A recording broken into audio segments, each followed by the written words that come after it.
Yeah, I'm just gonna put this here for a few seconds. This video contains sensitive topics, so if this is not something you can handle, then feel free to check out the other videos on my channel. I've heard so much about Takopi's original sin, and I really wanted to watch it, but man, I was not sure if I could handle it with how my mental health has been. I was kind of feeling daring one night, and I decided to binge it. And now here I am talking about it on YouTube. What's poppin', guys? Gar Champion here, and today we're going to be breaking down the contents and the tough materials covered here in Takopi's original sin. Before we get started, though, I just want to say one thing. If any of these following things apply to you, comment the emoji right here. You've been bullied or have been bullied before. Your home life, either growing up or currently, was not the greatest. Things just aren't good for you right now. And lastly, if you just want to spread some happiness and joy in someone else's life. The last one was to keep anyone commenting anonymous because with social media nowadays, there's so much negativity and I don't want that here in my comments section. I will personally heart every single comment and say something nice to you. So let's spread some love. You never know who might need it. Feel free to comment that emoji on other people's comments as well. Takopi's original sin. This was a short 6-episode series on Crunchyroll. It may be available elsewhere, but that's where I watched it. You get this little alien creature coming to Earth named Takopi with one single mission: spread happiness, and her target is Shizuka. The first episode was chilling to say the least. Everything about this was executed perfectly from a directorial standpoint. The voice acting was phenomenal. The sound effects create a perfect atmosphere to help set the mood. Then the use of happy and upbeat tones anytime Takopi is talking, on the screen, or when Shizuka is genuinely happy. With both these elements, it helps create a vast difference of moods between the two characters. The shots and angles used to emphasize particular moments, it was genuinely well directed. Within the first 9 minutes of the show, we find that Shizuka has bullies at school, her mother is an escort, and her father is not a part of her life. The only positive thing we find out is that Chappie, her dog, was left by her father before he left and took care of him since he was a puppy. And as long as she has him, she can get through anything that life throws at her. I knew right then and there that something was going to happen to that dog, and I was about to lose my shit. Dogs are truly man's best friend.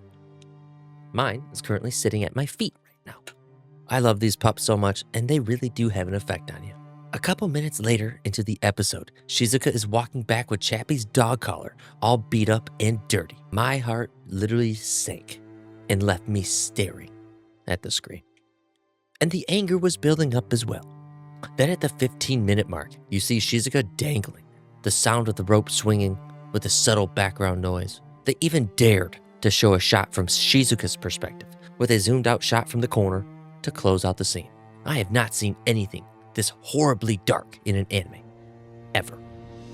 Takopi luckily took a picture on her special camera with Shizuka and was able to go back in time to the moment the picture was taken to try and change her fate. This becomes her new goal, to make Shizuka happy. I don't want to misgender Takopi right here, but I don't know if it's a boy or girl. I'm just calling it a girl because it's pink. Don't hate on me in the comments, please. She starts to learn more about her and helps her out, but after spoiling her bully's plans, it leads to them needing a talk, one-on-one. Shizuka is too scared to go, so Takopi decides to go in her place as she transforms into Shizuka. What comes to follow is very eye-opening for Takopi. It's funny how Takopi, an alien to Earth, sees things how are on Earth and does not understand much about human feelings or how any social interactions work. Like how cruel the world can be as she sees Shizuka being bullied and doesn't really understand what the issue is other than the fact that she thinks that they're fighting. Completely clueless to the situation. So what happened at this meeting with Marina was her first time experiencing it for herself, as well as physical violence. Takopi experienced fear, physical pain, and was so scared that she went back in time to start over. Takopi's lack of understanding of the world reminds me a lot of being a child and that sense of innocence that they hold. So it was interesting to see this as she goes on and learns more about what's going on as the story progresses. By the end of the first episode, we find out that the reason Marina hates Shizuka is because it's ruining the dynamic at home with Marina's father seeing Shizuka's mother. There was a lot to digest in that first episode, but that's what made it so impactful. After a few resets, we get to see what finally happens to Chappie. Marina was attacked by Chappie while he was trying to defend Shizuka from being attacked. Marina makes it out that she was viciously attacked by her dog and got taken away. Shizuka was told that the dog went back to her father. It was at this point where my eyebrows raised up quite a bit. I was so afraid that the dog would be put down instead of actually going to her father's. And it seemed like an easy excuse to lie to Shizuka, so that way her heart was not broken. And I think that's about the only good thing that her mother has ever did for her. We then get to see the interaction in the forest with Shizuka and Marina. We get to see some flashbacks that are fueling Marina's anger, and then she proceeds to beat the shit out of Shizuka. What happens after is a little shocking, but was made funny and goofy. Marina was killed by Takopi hitting her on the head with a special camera, and the scene of her repeatedly tapping the button to go back in time, only to realize that she broke it, and it was absolutely hilarious. That's how I imagined my viewers hitting that like and subscribe button. Okay, I'll just keep dreaming. Of all things, this actually brings out true happiness in Shizuka. Her bully was taken care of. Who would have thought that the murder of someone's bully would bring someone so much joy? The interesting part is that from this point forward, there are no more do-overs. Nothing can be changed, and whatever happens from here will be permanent. One thing that the show has done at this point was addressing the effect of what bullying can do to someone, the extremes that a bully will go to do so, and that they are hurting in some way, shape, or form, and that is why they are doing it. The reality of the world is sad. People everywhere, every minute of the day, someone is experiencing this. The world is so cruel in so many ways, and it's worse for children and when you're in schools. The lack of sympathy that others only gain through seeing the world, I would argue that if you were to ask an adult now who bullied someone in the past, that they would regret it. If they don't, then they're most likely still a bully. With Marina's situation being a personal matter towards Shizuka, she still got her friends involved, only making the situation worse. It's one thing to be bullied by one person, but to be outnumbered and harassed by a group could only make the victim feel more defenseless. The whole bullying thing is only one problematic aspect to this show. There are shockingly other things that happen that are pretty serious as well. Before we get off the bullying topic, I just want to say one more thing. Don't be a bully. If you can't handle your own problems, how do you think your victims feel? Nowadays, if you mess with the wrong person, you might not live to see another day. Sadly, people are crazy out there, so just don't put yourself in that situation. Next hard topic I wanted to discuss was Marina's home life. She was being mentally and physically abused at home, shown through various different flashbacks, and when Takopi was impersonating Marina, she was forced to pick between her mother's and father's side, and would both end in consequences depending on who she would pick. She was trapped in a shitty situation, and that was out of her control. She's a fourth grader. It's not like she can just leave and go live on her own. The cheating father that still comes home only to fight, while the hurting mother takes her anger and frustration out on her daughter. The whole situation is toxic, but sadly, it's not an uncommon thing. I personally feel that this series does a good job at addressing the hard topics that are happening in real people's lives every single day. One thing that could have been done was a simple divorce, and yeah, Marina would still blame Shizuka for it, but it would whittle down as her mother would be less likely to be abusing her like she was in all these other timelines. The fact that her mother doesn't leave only emphasizes my point, because the victim in an abusive relationship is highly likely to stay. It might sound crazy, but it's true. They are bound by fear or think that this is normal. Let's dive into Azuma's troubles now. This is the lesser of the three problematic aspects that the show addresses. He lives in the shadow of his older brother, who gets perfect scores on his tests and is next in line to run the family practice.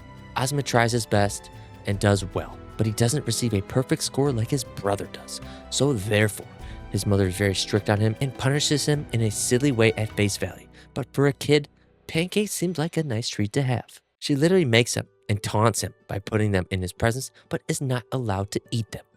I'll get to the symbolism of the pancakes here shortly. Never being good enough in the eyes of the one person you're trying to seek validation from isn't a good feeling. The hurt goes much deeper. We see this with Azuma and makes him act irrationally as he helps cover up the murder of Marina by being manipulated in a way where he gets his validation he is truly seeking. Even to the point where he was at one point willing to take the blame for Marina's murder so that way Shizuka could go to Tokyo to see her father and get Chappie back. This changes after a heartfelt moment with his brother, being able to open up to him about his problems, only to find out that his brother only cares if he's okay and gives him the validation he was really seeking. Azuma didn't want the pancakes really. He just wanted his mother's acceptance. And that was the whole symbolism behind them. At least his story ended good in this time. And can we talk about Shizuka's trip to Tokyo?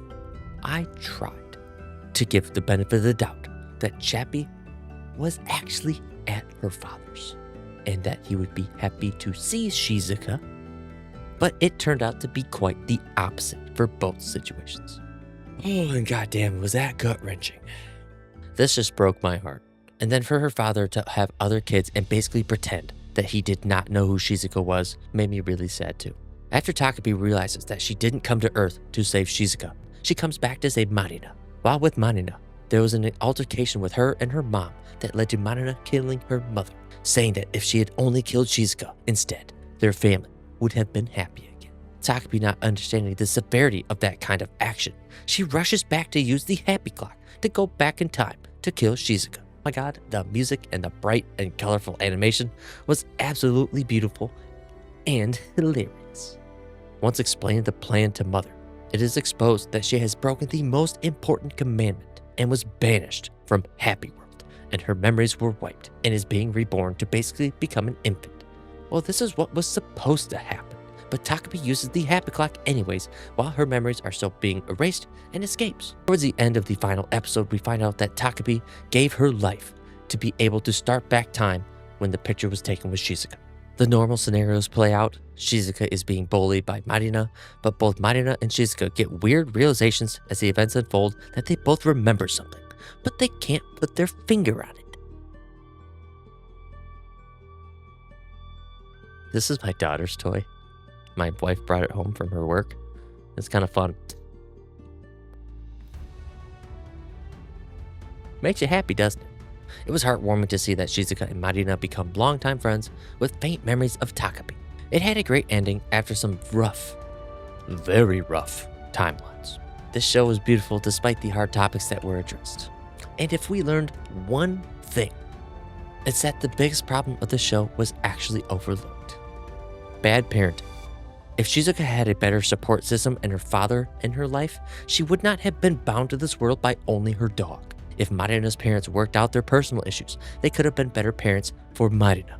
Even if they just split up, she would have been in a better situation than the one she had to deal with currently. If Azuma got the acceptance or the same treatment as his brother, then he would not have been miserable. It all starts with us adults. How we raise our kids, the environments we put our kids in. This has been eye-opening for me as a father, and I try my best every single day to make sure that I am the best father for my daughter, so that way she grows up to be a decent human being. I got nothing else to say other than this show was enjoyable, so I will end it here. Let me know if you enjoyed this anime in the comments below. Hope you have a wonderful day. I'll see you on the next one. Peace.